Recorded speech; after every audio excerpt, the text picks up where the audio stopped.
மிளகு போட்டிங்கன்னா சூப்பராக இருக்கும் மீன் குழம்புல. நீங்கள் போட்டு பாருங்களா, டேஸ்டி எம்மி.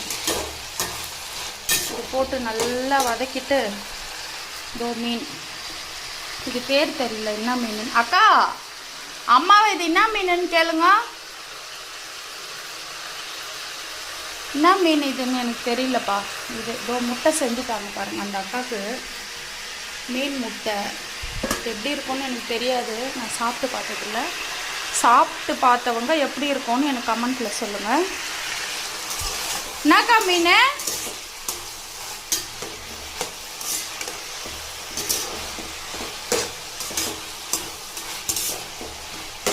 இது போடும்போது ஏன் எல்லாம் மொத்தமாக போட்டுட்டேன்னா சூப்பராக இருக்கும் வதங்கும். ஏன் சும்மா ரிஸ்க் எடுத்துன்னு ஒன்று ஒன்றா போட்டாலும் அதே டேஸ்ட்டு தான். ரோதா ரோகு ரோகுன்னு ஒரு மீனாம்பா இது. ரோக் எனக்கு தெரியாது.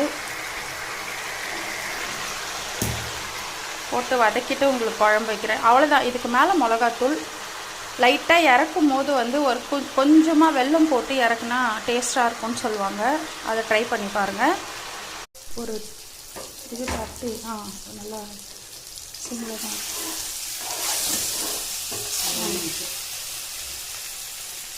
புளி கரைசலாக நான் சொன்ன மாதிரி என்னோடய கை ஃபுல்லாக போட்டுக்கோங்க, அதில் போடுங்கக்கா. இது வந்து நான் சொன்னல மிளகா, தனியா, மிளகு சீரகம், அந்த கொம்பு மஞ்சள், அது மட்டும்தான் அரைச்சி வச்ச மிளகாத்தூள். அது வந்து எவ்வளோ போடுறீங்கன்னா 3.5 ஸ்பூன் போடுங்க.